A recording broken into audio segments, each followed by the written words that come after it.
Everybody stops and comes running, oh, just to see what Danny J have to say. He brings the truth, oh, day by day, oh, live for left. Now here's what you need to do.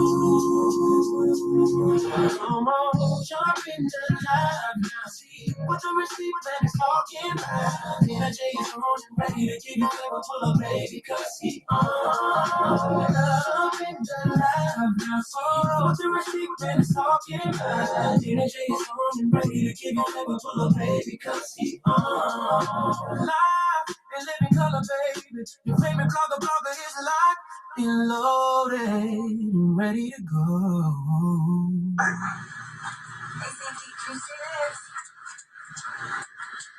If it ain't official Dana J, Prima Donna News, I don't even want to see it.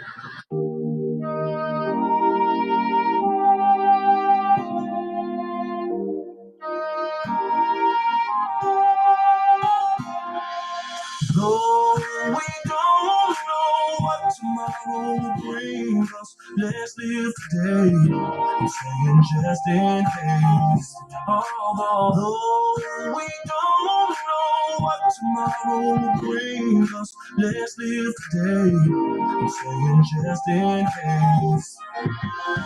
Dear world, I'm writing this letter, an attempt to make things just a little better. This is about living through life's stormy weather, because the truth is that we're not gonna live forever, and that's my point. point.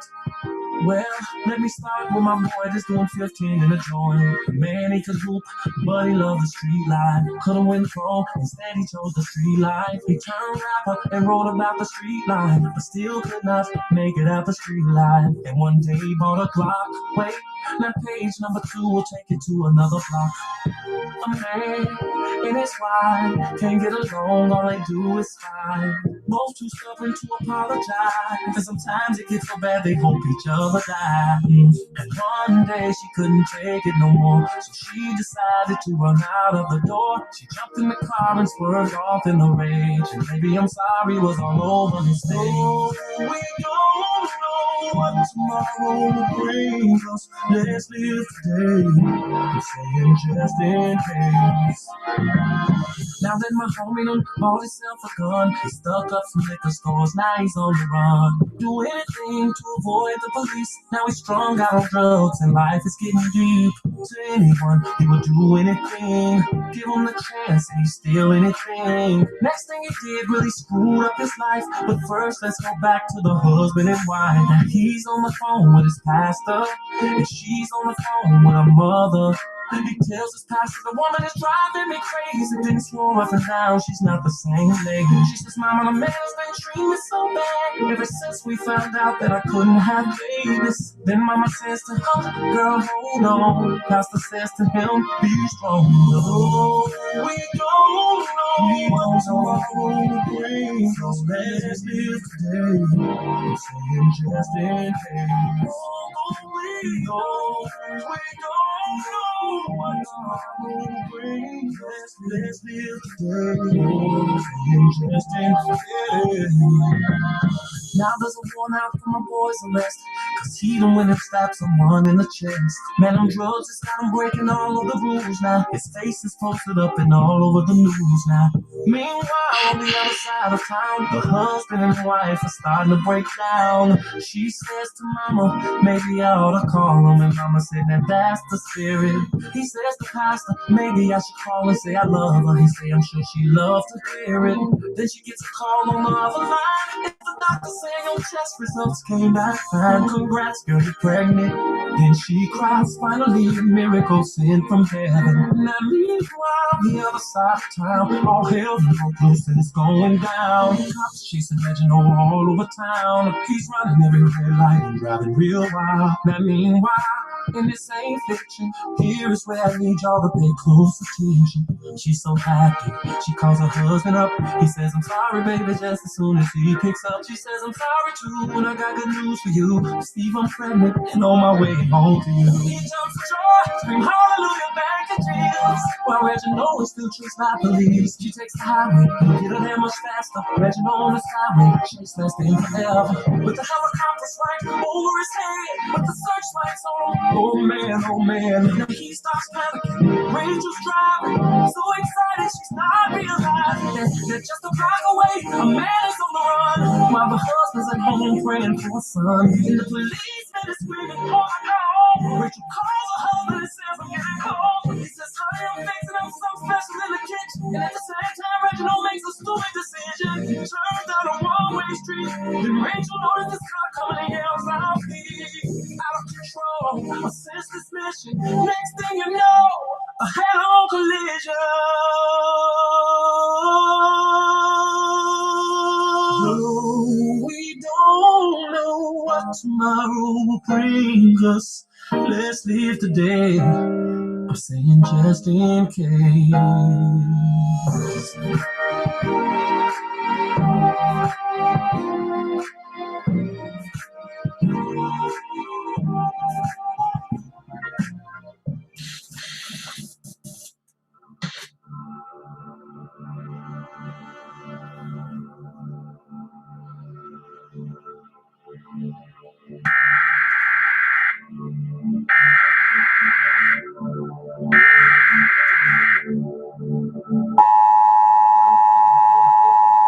This is not a test. This is your emergency broadcast system. system announcing the commencement of the annual purge sanctioned by the U.S. government.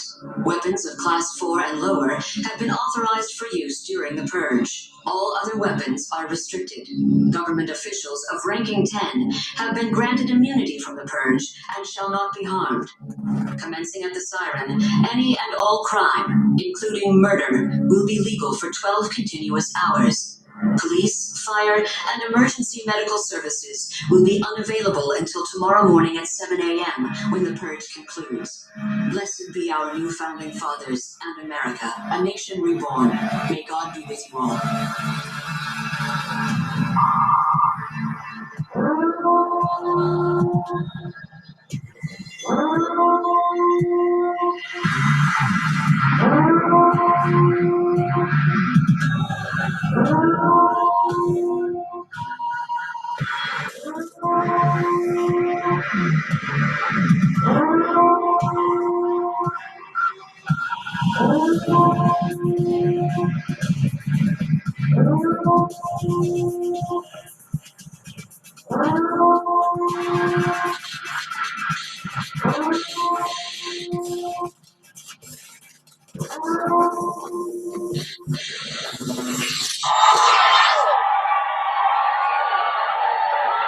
Fuck, I don't say my head do something motherfucking sense.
I know that there's more. More for you, more for us.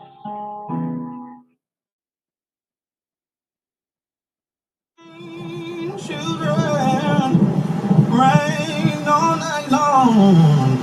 Didn't it all, didn't it all, my Lord? Didn't it rain? Didn't it rain, children? Rain all night long. Didn't it all? Didn't it all? Oh, my Lord. Didn't it rain? You can't run from it. You can't deny it. You can't pass it off. It's your call. God knew what he was doing.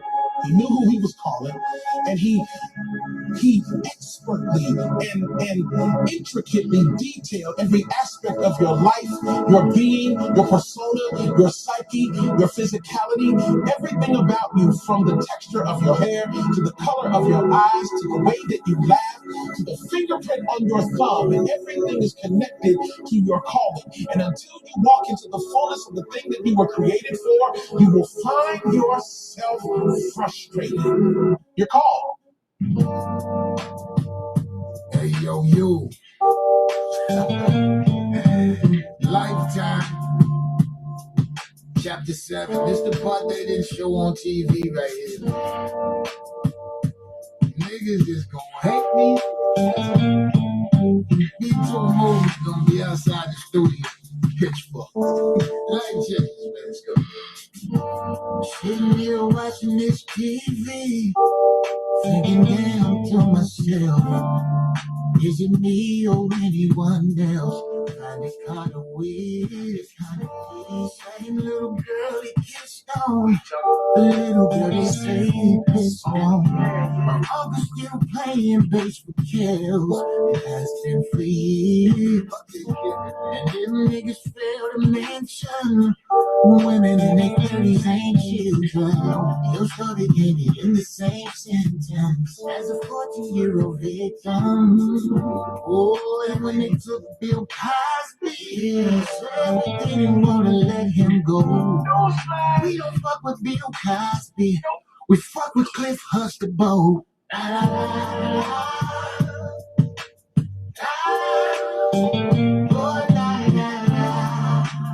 Real niggas saying real shit about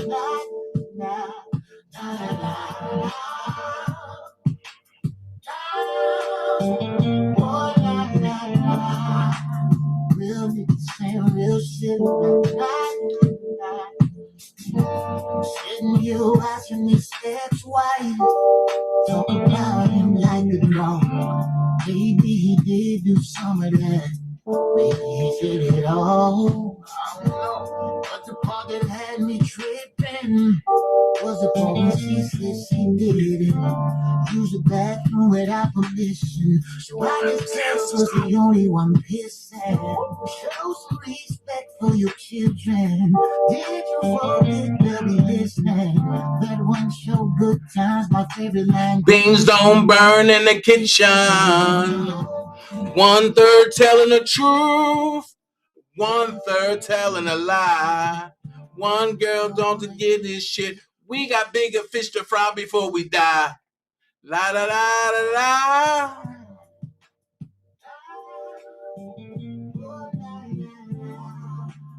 Real niggas saying real shit about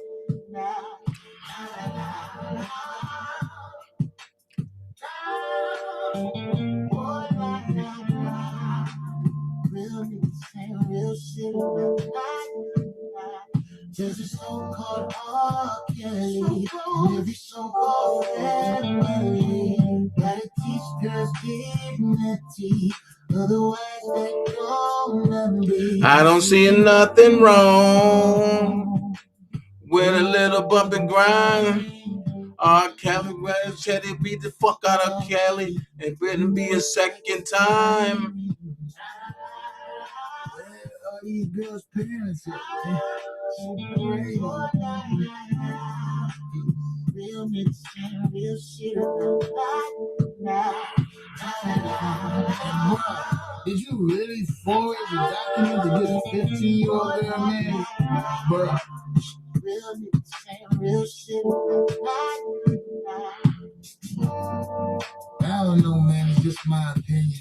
Life Jennings, they about to kill me. They about to bring up my past. Only difference is niggas know I did 15. Bring up all of that shit. Guess what? I did it. I ain't doing it again. But I'm not doing it again. I'm not going back to jail for you niggas. But that's good.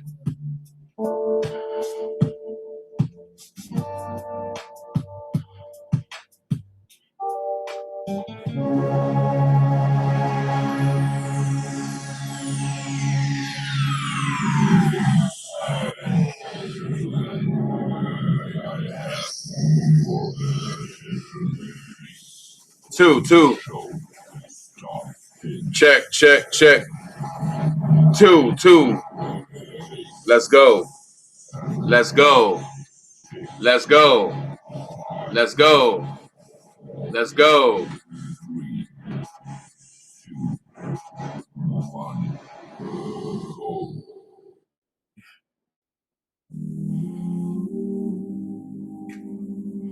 Take a breath.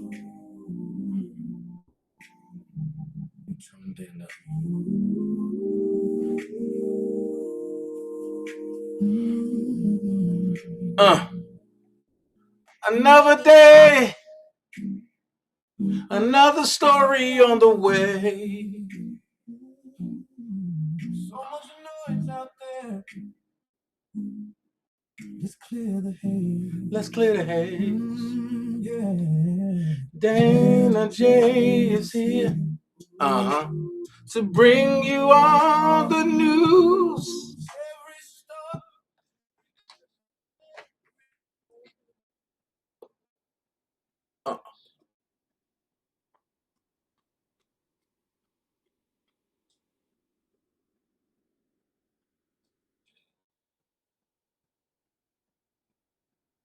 Let's go.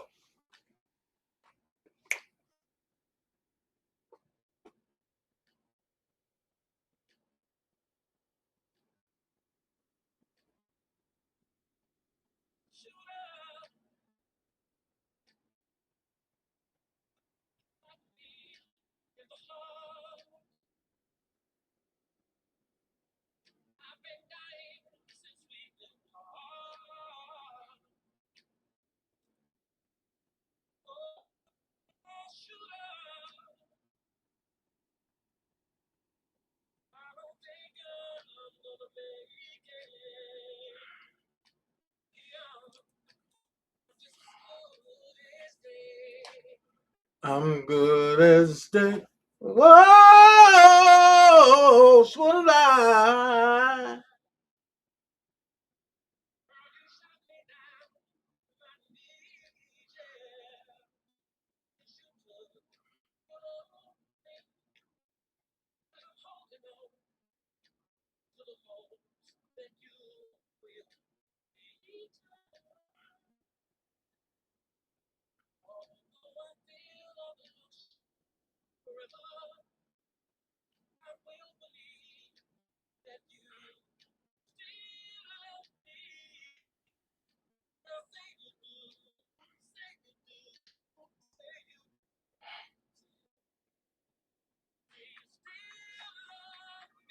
Shooter!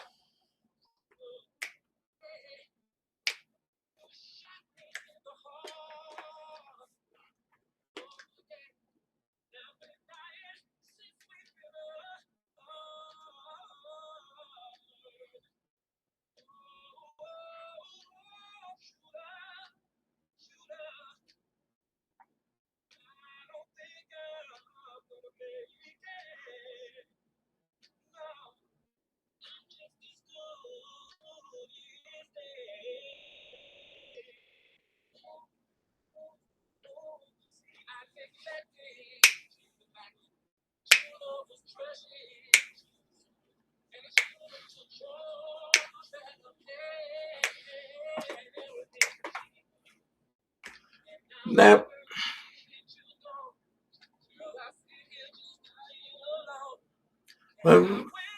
uh, shooter!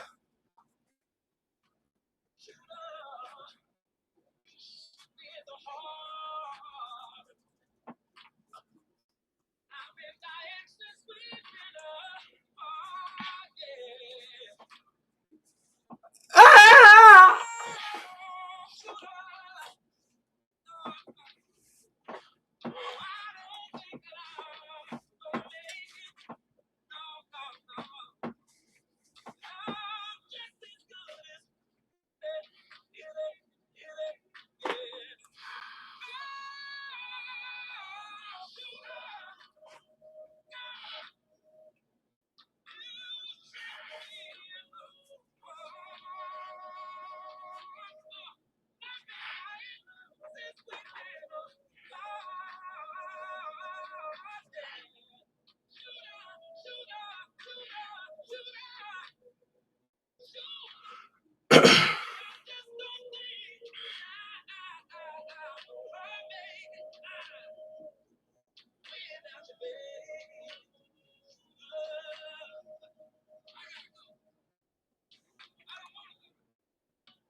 Yes, sir. What's going on, everybody? What's going on, man? Listen, if you're looking for something to jump off, something exciting, you're looking for me to go into a rant and all that, nope, you ain't here. We going over paperwork party tonight. The name and the title is Reshona. Let's direct the cross. For people who don't understand what I'm talking about, sit back and watch. If you want to donate to the channel, there's a box at the bottom of this chat box. It either got a $sign in it. It's either a box or a bag, excuse me. You can go and hit that. Nothing too big, nothing too small. Dana, Jay, and the Dream Team, we appreciate everything and we appreciate it all. Don't forget, I need you to violate me. And how you violate me? Hit that like button. Don't come to my house and step on my white plush carpet. Take off your shoes before you enter into my place. For all the people on the lawn, you go ahead and put your lawn chair up and hit that like button. Because y'all could have been anywhere in the world, but y'all chose to rock with me tonight. Now, let's get to it. If you want to support the Cash App, $ official Dana J, everything else is at the top of the screen. Boom! Going across nice and slow for you. If you want the seasonings, you go ahead and hit my Venmo, which is at Dana J Spices. Let me know what spices you want, and I'll send them out to you the next day. Okay, with that being said, I ain't come to play. Tonight is the introductory night. It's part one. Part one. Don't forget, tomorrow we're gonna have some guests. We're gonna have Shank Rock and the Rock Stars. We're gonna have Miss Parker and her crew, and we're gonna talk about some merging of some cases and some people that come together, and we just gonna have a good old talking. So pull up. You don't want to miss it, cause Shank Rock, he come with truth. Miss Parker, she come with truth. Also, go over there, like, share, and subscribe. Shank Rock and the Rock Stars and Miss Parker. They got a lot to talk about, and they be talking about them. That's what I'm talking about. I ain't come to play. I ain't come to play. I told y'all that in my Biggie voice, it was all a dream. So people was talking about certain things and doing certain things, and and everybody talked about the Reshona book. Everybody talked about how the book and everything came out, and and Reshona have to be innocent and Robert have to be guilty behind the book and everything. And then I told y'all, shout out to my sister Prima Donna, I told y'all that this was a deliberate setup. And people say, it wasn't a setup. Shout out to my bro Chris Terry and Mama Mary. Gemini Don in the building. What up, Don? EJ in the building. Wellington, whoa! I got all the heavy hitters here tonight. What up, Wellington? 1, 2, what's going on? I don't know who you are. Unless it's Power 1, 2, 3 Trust. Lord T, what's going on? Everybody else that I missed, what's going on, y'all? What's going on? I told y'all it was a setup, right? And folks were saying, oh no, Sparkle didn't have nothing to do with this. And I said, are you sure? Yeah. Hold on. Hold on, hold on, hold on. Hold on, hold on, hold on, hold on. Hold on. Hold on, y'all. Hold on. I ain't mean to do this. Hold on. I told I told y'all Sparkle had something to do with this. Y'all told me, nah, Sparkle didn't have nothing to do with this. This was not nothing by Sparkle. Because Sparkle only tried to fight for her niece. Really.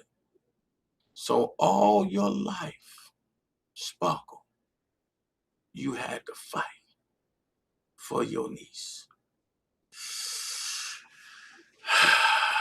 Well, since Dana the bad guy, once again I'm coming to vindicate Robert Sylvester Kelly again. When I told you Javante Cunningham was one of the she been around the way girls, that's all she was. And Javante Cunningham said, oh no, Robert did this to me. And I said, you're a liar. She wanted Robert to do that to her, but Sparkle is her mentor. So she listened to the words that Sparkle told her. She listened to what Earl said. And she went on surviving R. Kelly and lied about some things. But I come to bring truth and facts. Uh-oh. Let's go. Bingo. I'm starting off early. This is Sparkle. This is Kim Fox. This is Sparkle. This is Kim Fox. This is Javante Cunningham. This is Javante Cunningham and Sparkle. This is Sparkle and Javante Cunningham all together. So when I tell you these people been trying to plan things and had this planned out, that's just what it was. So when she came on and started screaming, as you notice, She know exactly who to scream on. And she screamed on Levi. With that being said, I'm gonna give you a recap of Sparkle's revenge. Uh-oh. I'm gonna give you a recap of Sparkle's revenge. And it goes a little something like this. Lock Sparkle and Barry Hankinson up. Now. Dispatches from the R. Kelly trial, written and read by Josh Levine. Sparkle's Revenge. If there's a life lesson to be taken from the R. Kelly trial, it's that when you're trying to help your niece launch a music career, perhaps it's best to What up, quietly Galatians? search for mentors Shake beyond the Rock in man the who building. sings, "It seems like you're ready," and "I like the crotch on you." On the stand this afternoon, Stephanie Edwards, aka the R&B singer Sparkle, What up, Darren? says that she introduced the alleged victim to Kelly when the three of them met up in the log cabin to watch the Chicago Bulls in the NBA Finals. Depending on whether this was the Bulls' 5th or 6th championship, the alleged victim would have been either 12 or 13. A basketball player herself, the girl was jolly, Pay close attention. The girl would have been 12 or 13. Pay close attention. personable, and a little tomboyish. Kelly, Edwards says, liked her spirit. This suggests a possible song title for the clean version of R. Kelly's greatest hits, "I Like the Spirit on You." Stephanie Edwards' 2 hours of testimony are a reminder that the cliches of the televised courtroom drama aren't entirely fanciful. As she remembers her niece's personality, Edwards, her hair up in a tight bob, gold hoop earrings dangling down to the top of her long neck, a dash of sparkly glitter applied neatly above her left cheek, dabs at her eyes, and one of the sheriff's deputies in the room brings her tissues. Defense attorney Edward Jensen, too, performs like a man in search of a camera. Jensen, who looks like an unkempt sheepdog but questions witnesses like a flesh-hungry pit bull, presses her to admit that she was intimately involved with the production and distribution of the sex tape, including scheduling a screening for the girl's parents. Sparkle says that never happened. "You have no idea why they'll testify to that?" Jensen asks, immediately withdrawing the question as the prosecution objects furiously. For the first half hour or so of cross-examination, Jensen gathers details to support the defense's little man theory. He asks whether she knows how many of the hours and hours of footage typically shot for a music video are never used. She has no idea. How many different videos Kelly has made over the years? A lot. And how many videos the alleged victim's much smaller time musical group starred in during its career? She says 2 or 3. Jensen next establishes Sparkle's motive: a bitter musical divorce. After her self-titled album, released in 1998 and produced, written, and arranged by Kelly, was certified platinum, Edwards expressed a desire to work with other producers. This did not sit well with Kelly, she acknowledges, and the two of them parted ways contractually in 2000. Over Jensen's protestations, Edwards insists that she and Kelly still got along personally at this point. "He was my homeboy," she says, though she also admits that Kelly withheld royalty payments and claims that he still hasn't paid for her decade-old album. A short while later, Sparkle started talking with record exec Barry Hankerson, Kelly's one-time manager and now bitter enemy. Jensen asserts that Hankerson and Kelly are foes, though he omits the fact that Kelly's child bride, Aaliyah, was Hankerson's niece. Upon leaving the singer's employ, Hankerson wrote a letter to Kelly's record label saying that he needed psychiatric help for his compulsion to pursue underage girls. I want y'all to read that. Pay attention.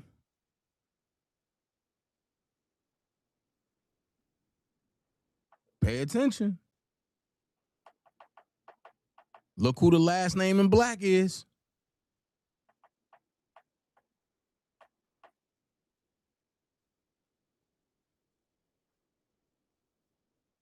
Jensen, with his voice raised to a near shout, tries repeatedly and futilely to get Edwards to admit that she got calls on her cell phone from Hankerson and that they talked about their common enemy. "Was part of the deal doing something bad to Robert?" a frothing Jensen asks. When Sparkle says, "Of course not," he repeats her words back sarcastically. Jensen leaves it to us to put all of this together. Let's give it a try. Frustrated with her declining musical career, and perhaps resentful of Kelly's astoundingly successful one, Sparkle hatched a scheme to extort her rich ex-mentor and to turn the words of her hit song Be Careful into reality. You better be careful what you do to me, she sang, because somebody might do it to you. While Kelly was out making beats one night, extort her rich ex-mentor, and to turn the words of her hit song Be Careful into reality. You better be careful what you do to me, she sang, because somebody might do it to you. How ironic. You tell Kelly, you better be careful what you do to me, because someone might do it to you, and it turns out to be your niece. Make it make sense. While Kelly was out making beats one night, perhaps she enlisted a pair of underemployed porn actors to bust into the singer's log cabin and film themselves having sex, peeing, etc., she sang, because somebody might do it to you. While Kelly was out making beats one night, perhaps she enlisted a pair of underemployed porn actors to bust into the singer's log cabin and film themselves having sex, peeing, etc. Midnight, perhaps she enlisted a pair of underemployed porn actors to bust into the singer's log cabin.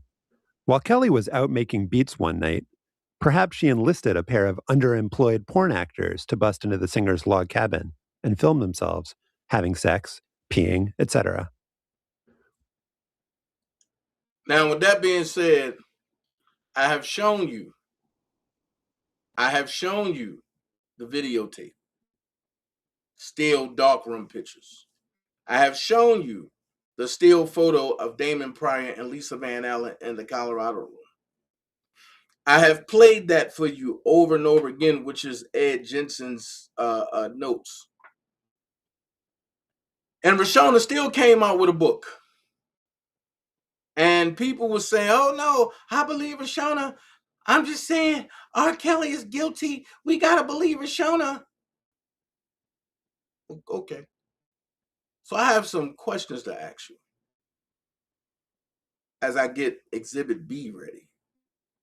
The questions I have to ask you is, if Reshona was really interested in writing a book, and if it was truthful, why didn't she come out first with her book?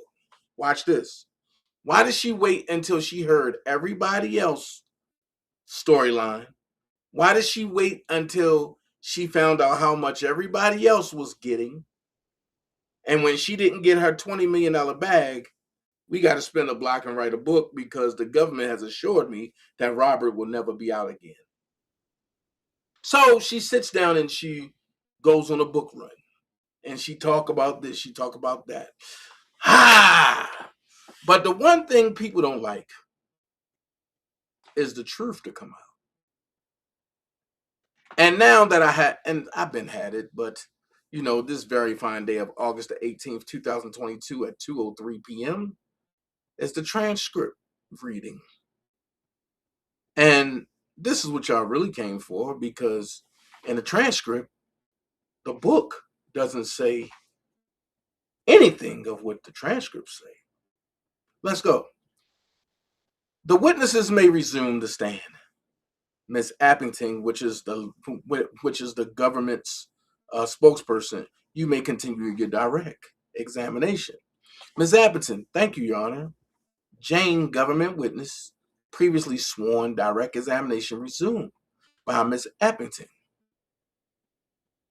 Question, Jane, you can take off your mask. Okay, thank you. And pull that microphone nice and close. Now, you explained in your testimony earlier today that the conversations changed to sex talk with Mr. Kelly. Do you recall that testimony? Yes, I do. Can you explain to the jury, if you know, why you, all of the age of 18, engaged in sex talk at that time? Again, after he became my godfather, there became an attraction. And he started making advances, and that's how it unfolded. Pause. Again, After he became my godfather, there became an attraction. And he started making advances. Pause. You can't have it both ways. My brother Shank rocking here, so I gotta keep it funky and switch lanes on your funky asses. But it says again, after he became my godfather, there became an attraction. An attraction between who? She never said. And he started making advances. And that's how it unfolded. And why did you engage in the sex talk with him? I just kind of went with the flow. He kind of threw me off. I wasn't exactly sure how to respond or how I should handle it. So I just was being responsive. Pause. I'm starting to agree with Shank Rock for a minute. When you go and sit on somebody's lap and rub their head and ask to be your ask them to be your godparent, that's a move of entitlement. That's a move of entrapment. But now you telling everybody you just went with the flow. I don't know a 13-year-old that's going to go with the flow. I don't know what a 14-year-old that's going to go with the flow. I don't even know a 16-year-old that's going to go with the flow. Then you said he kind of threw me off. Then you said I wasn't exactly sure how to respond or how I should handle it. So I was just being responsive. Hold on. If you was just being, okay, let's play devil advocate. If Robert did come on to you and you was just being responsive, it goes back up to the line above that that says there became an attraction. So therefore, in order for you to become responsive to something that violated you, you had to want it to happen. So let's play devil's advocate. Let's say Robert did touch you. You being responsive and not wanting it to happen, you would say, no, get out me. And you would have told your parents. But you didn't. You was in school bragging. I mess with R. Kelly.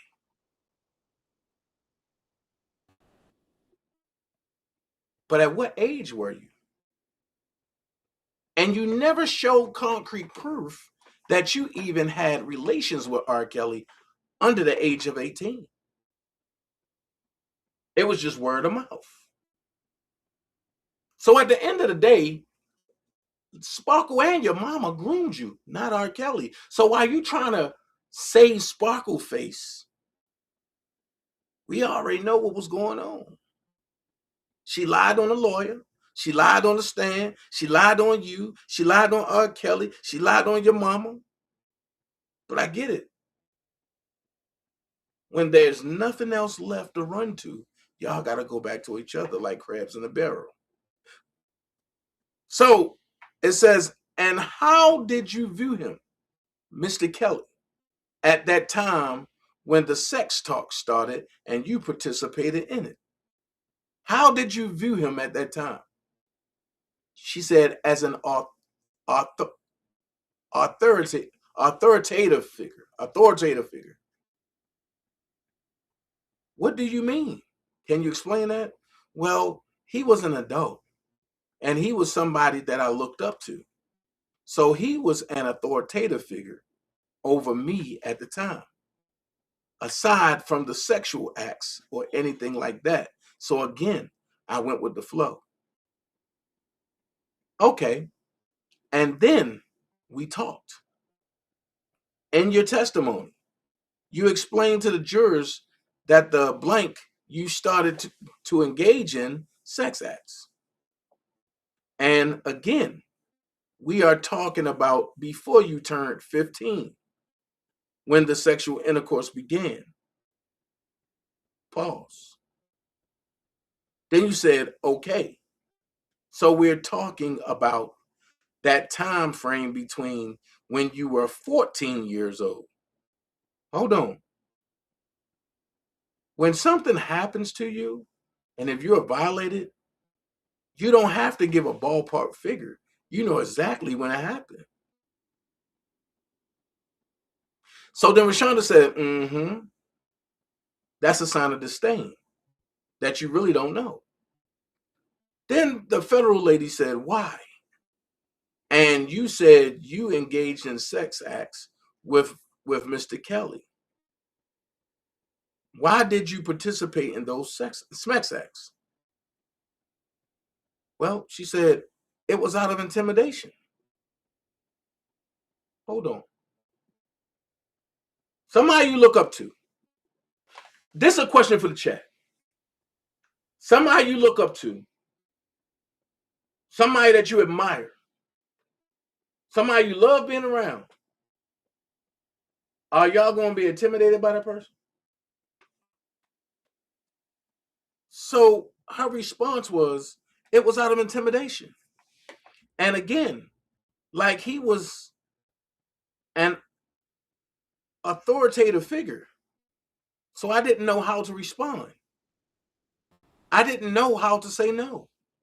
I felt uncomfortable, but at the same token, I looked up to him. I did see him as an authoritative figure. So I just kind of went along with things. And then it somewhat became normal. Listen to me. Anytime somebody say the same thing at the same time and no words are missing, it it's a rehearsed script. And there's no type of feeling behind it. It's a rehearsed script. So the government said, okay, so when you say it somewhat became normal, what do you mean? What did you start feeling for him? She said, I started having feelings for him. I was attracted to him.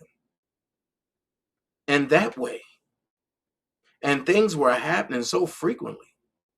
It was for kind of just like being done out of repetition. The government said, and when you say things that were happening so frequently, what are you talking about? Sexual involvement, engagement, and our interactions. Okay.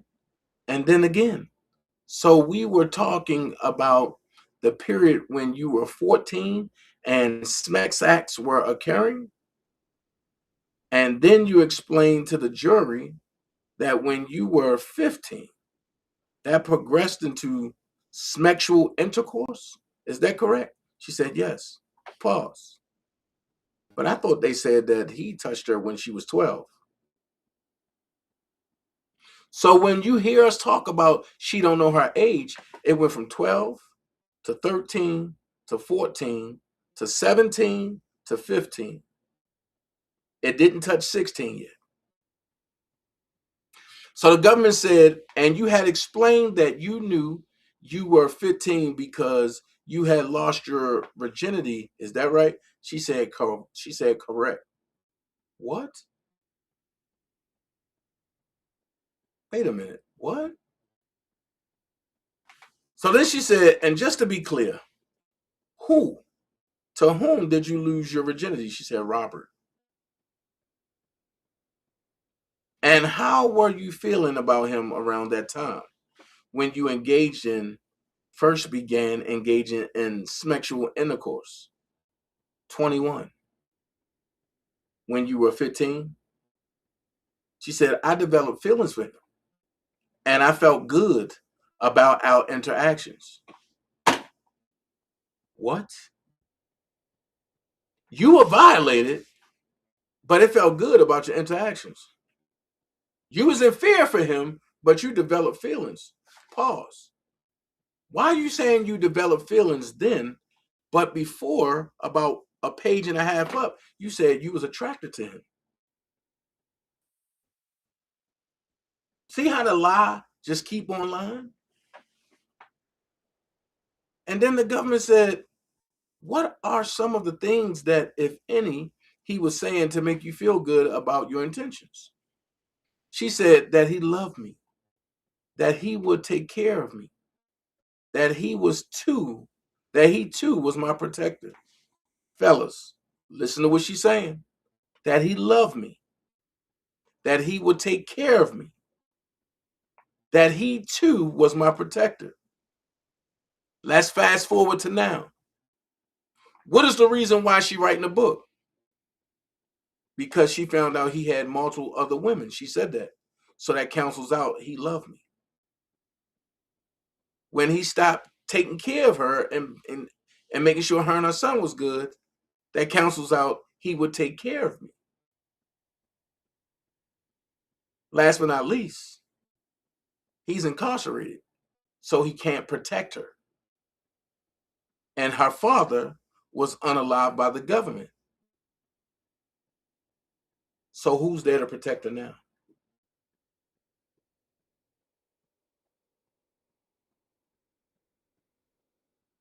So who's there to protect her now?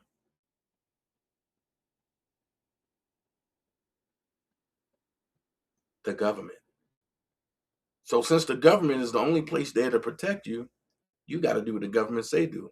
Now get your tail out there and do a book run. We're going to smear R. Kelly more. Why? Because we hear that he might be trying to get a pardon.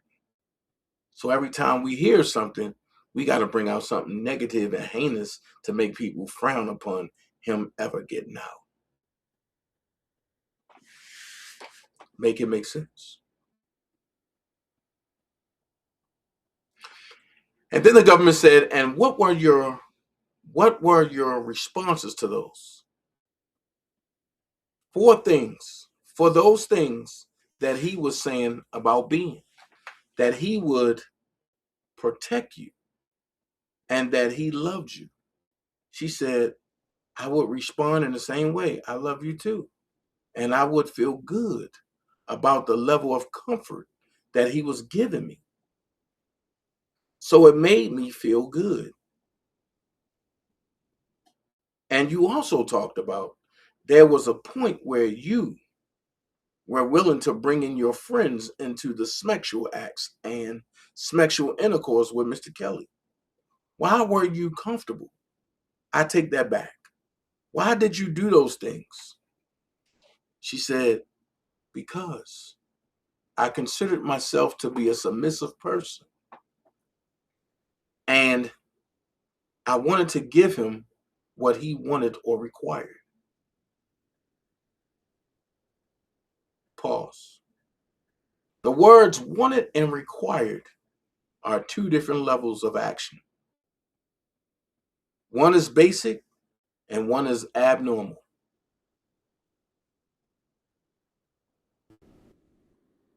So the government asks, what were the ways in which you encourage your friends? Again, we were talking about specifically Pinky and Brittany to join you all in those smex acts. She said it would start off as like joking conversations of me having a crush on him or just discussing different interactions that me and him had. Just to gauge like how they might feel or if they would want to be included. When we were talking about Brittany earlier, you mentioned that she was older than you. How much older than you was Brittany or is Brittany? She said, I believe a year.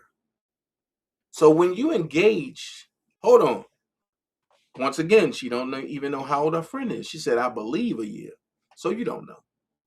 So when you engage in smex acts with with was it your testimony that occurred when you were 15? She said yes. And so Brittany would have been how old? 16. And can you please explain to the jury that first experience, if you will, with Brittany? How would you engage her into smex acts with Mr. Kelly? It would start out with me just joking and saying like, oh, I have a crush on him. He's like, I like his music. I like when he says this with the music or that.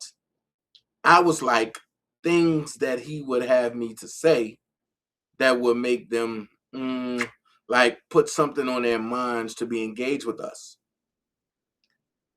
Then the government said, and can you recall the first instance with Britney? When the first time it happened with Britney?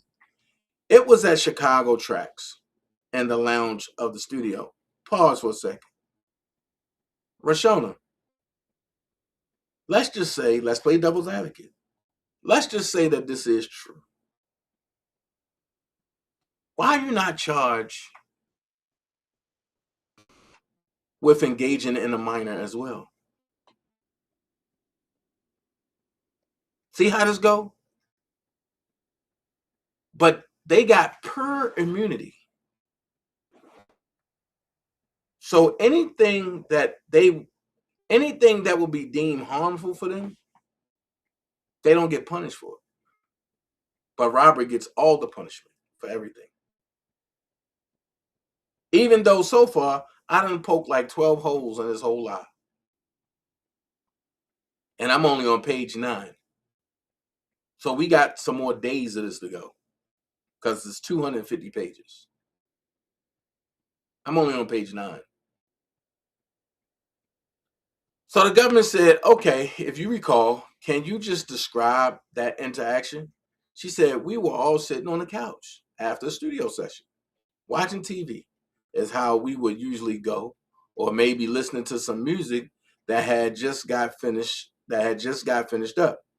And then we would start by like him saying, I want to see you do this to Britney. Or I want to see this or that. And that's when the emotions would start, or the interactions would start sexually. Pause. So he would tell you that I want to see you do this to Britney, or I want to see this or that, and you would just do it.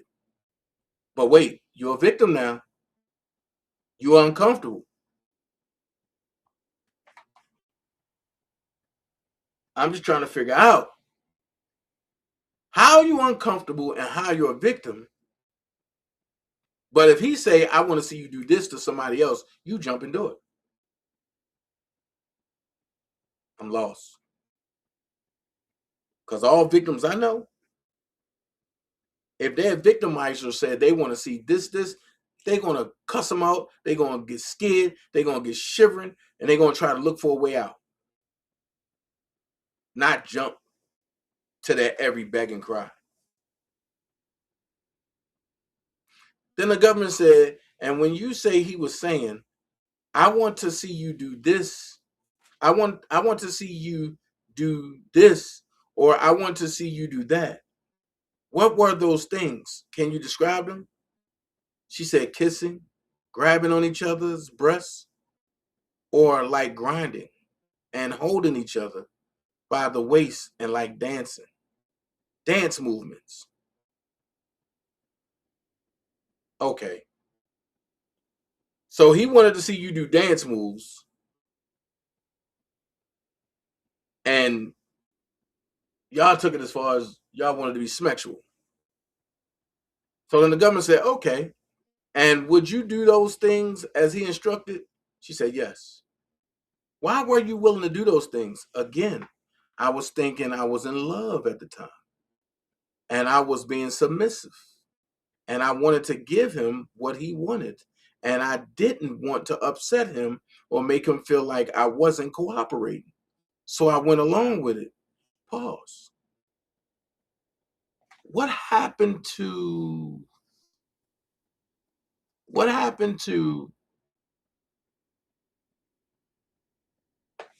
you being you? What happened to you just wanting not to upset him?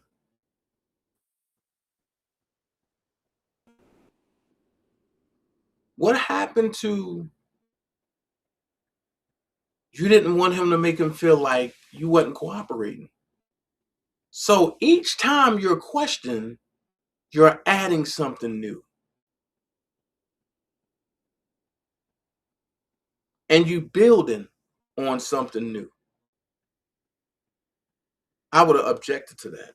And I would have said, you're being lead. I mean, and the attorney is leading you on, is is leading you into stuff, and you're building.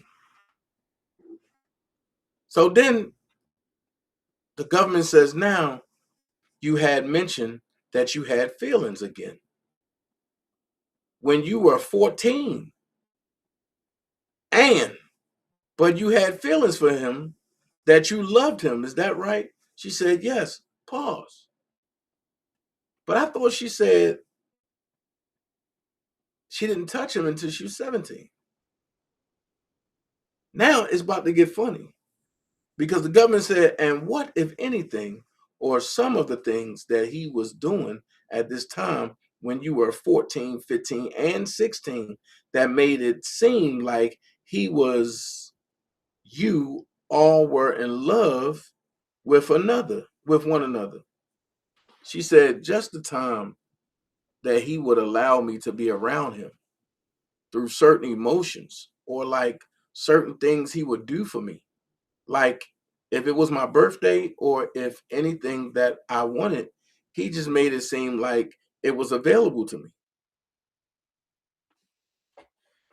She have never mentioned that he touched her.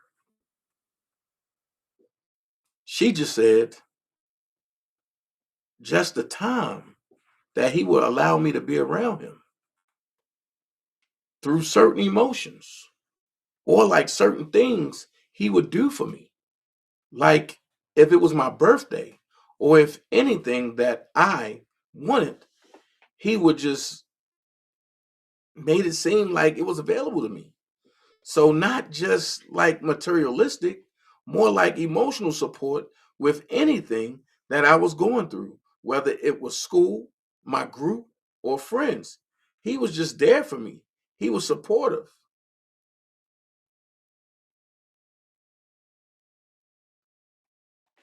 Wow. Wow.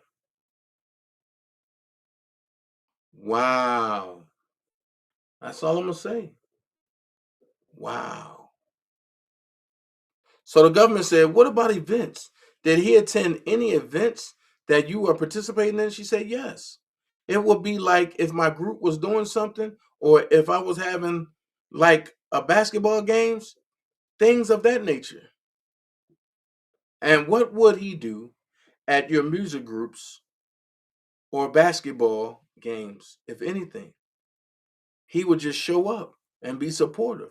And it looked really cool from my friends' perspective that I had this celebrity showing up for me. So it was more like that. So the government said, "How did that make you feel when he showed up for you?" It made me feel good, excited. What, if anything, did he buy you in terms of gift? Bonjean said, objection, foundation. The court, all right. Give some time frame. Ms. Abington, yes, Your Honor. By Ms. Abington. During the time frame when you were 14, 15, 16 years old, what, if anything, did Mr. Kelly buy you in terms of gifts? He brought me jewelry. He brought me a PT Cruiser. And again, just during the time period you were 14, 15, 16. She couldn't even say yes because it's a rehearsed script. So then they said, you said jewelry. She said, yes. What did he buy you? He brought me a cross necklace. And how old were you when he brought you that cross necklace time frame? I was about 17 or 18. Okay. And then when you mentioned a car, yes. And when did he purchase a car for you? When I turned 16. Where were you where were you when he purchased this car in Florida?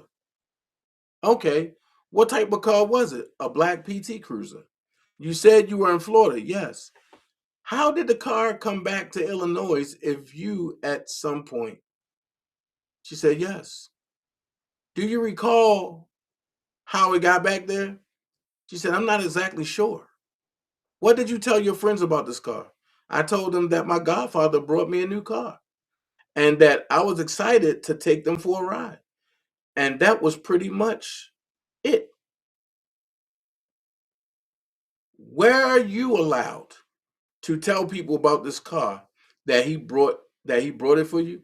Bonjain said, objection to the foundation of that question. Allowed by whom? Ms. Appleton? By Ms. Appleton. What, if anything, did Mr. Kelly tell you about who you could share the car with? Objection. The car or the information about the car? Court. I'm not. I don't see the basis of the objection. You can clarify it if you wish. Go ahead. What, if anything, did Mr. Kelly say that you could tell people about the car? Just to only share with my close friends and family. But I thought he kept you from your friends and family. See, your testimony can't be twofold. You said he kept you from your friends and your family, but now you're saying that he told you to share with your close friends and family. And that I was not allowed to have any guys in the car. You mentioned a necklace that Mr. Kelly purchased for you. And you said that how old? You were 17 or 18 years old. Yes, about 17 or 18. How you not know your age? But in this book, you spitting out numbers. How you not know your age on the stage, but in the book you know your name? I mean, you know your age. I'm just trying to figure this out. Did you already have a cross necklace? She said yes. Oh my God. Who gave you the cross necklace that you already had when Mr. Kelly gave you a second cross necklace? My parents. And when did they give you that? When did they give you that? She said, when I was about 13. Were your parents with you when Mr. Kelly purchased the PT Cruiser for you? She said, yes. Did they question why he purchased this car for you? No, they didn't question it. They were excited for me. Wait a minute. So they was excited that R. Kelly brought you this car. But you saying that you was a victim, and in your book you said your dad had to sneak you food. But in the transcript you said that you was excited, or they was excited for you to have a car.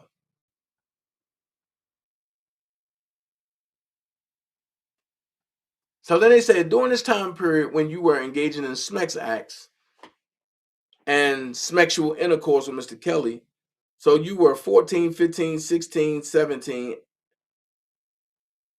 That's the time period we're talking about right now. Who, if anyone, did you tell that you were engaging in these sex acts and sexual intercourse? No one knew besides Brittany and Pinky. And why is that? Because I was told to keep it a secret and not to share it with anyone.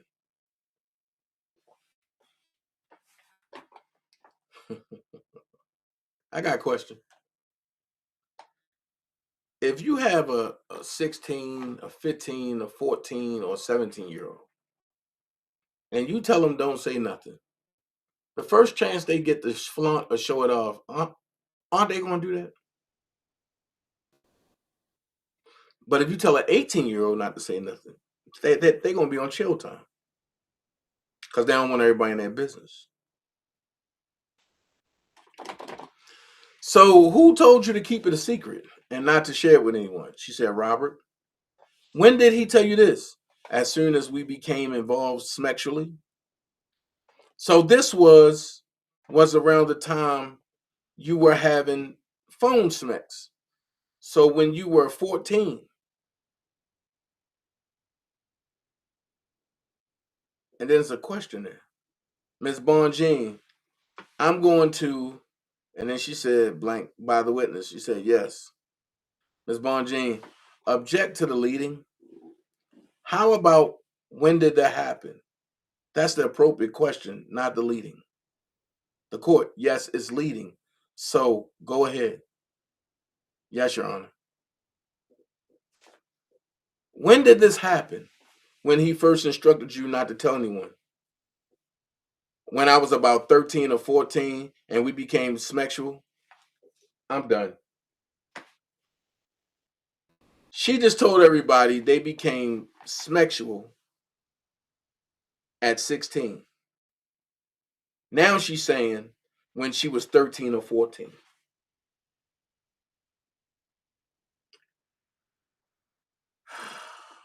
Okay.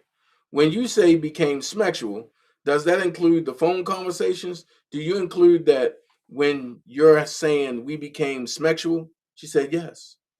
Did his instructions in terms of keeping it quiet or a secret? I think those were your words. Did that ever change? Can you rephrase the question for me, please? What did he tell you about keeping the sexual acts a secret? That it was very important that I didn't share our sexual relationship with anyone because he could get in a lot of trouble and he wanted to protect that side of things. So he was just overly stressing how important it was that I remain loyal to him and not share this involvement with anyone. Pause. That's what I mean when I say people be watching things. Ain't that the same thing Azriel said? Ain't that the same thing Faith said? So why nobody else said that?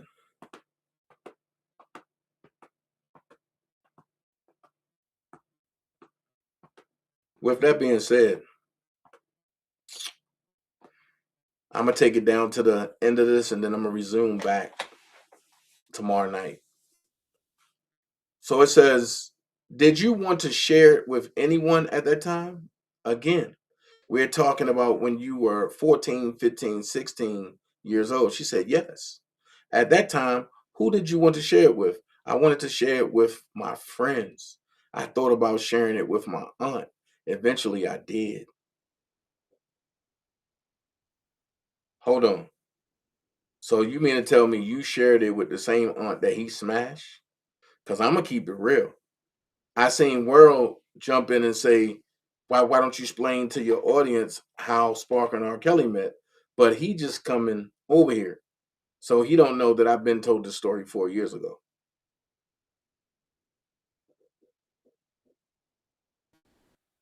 So with this being said, the government asks, but not at the time when you were 14, 15, and 16. Is that right? She said, no, not at that time. And in your mind, why did you not share it with those friends that you wanted to share it with when you were 14, 15, 16? She said, because I was afraid. Here come the script. Miss Bonjean, I'm going to object. You mean aside from Pinky and the other Brittany? I'm just confused at this point. Ms. Abbott, Your Honor, if we could not have speaking objections, the court, well, I don't see a basis for the objection. Ms. Bonjean, well, she said her friends. I would object on foundation. It's not clear to me because and I'm going to stop right there for the night. We're going to jump back into this tomorrow night. Don't forget the live going to be jumping. It's going to be 2 lives tomorrow. Y'all got to get up. I'm being respectful to y'all time. And remember, you don't have to be great to get started, but you have to get started to be great. Be someone important. Be yourself. And don't forget, elephants don't swat flies and jets fly over turbulence. But while you flying over turbulence and while you're not swatting flies, go and get that Dana J Spice. It go like this.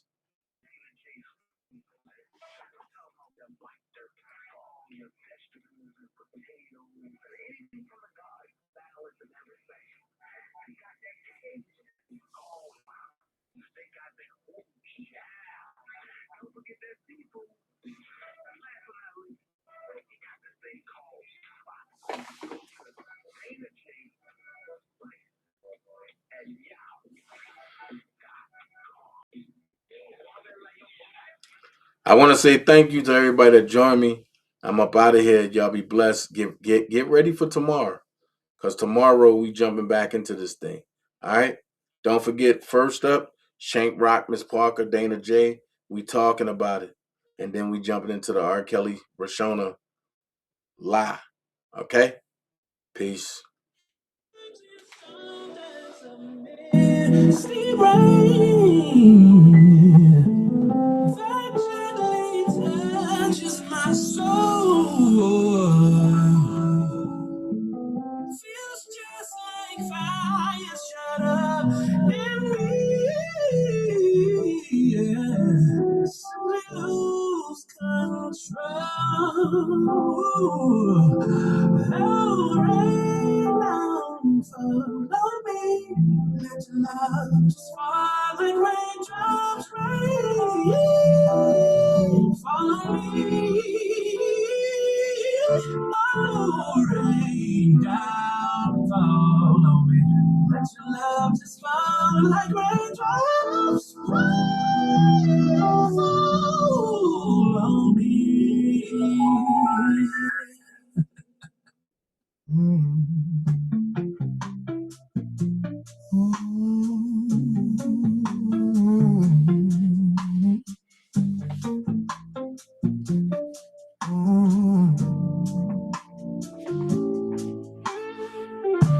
Remember me from Lake Clifton, Eastern High School. Also down at the Harbor Place, working at the fudgery. I was always singing at the Jeter shows. That time was so special to me. There's so much more to Dana J than what the eye can see. I want you to know I love you. I want you to know I need you. Where would I be without you? Nowhere, nowhere, nowhere, nowhere. Feel it in my music, along with the stories I bring. I'm never gonna lose it. No way, no way, no way, no way, no way.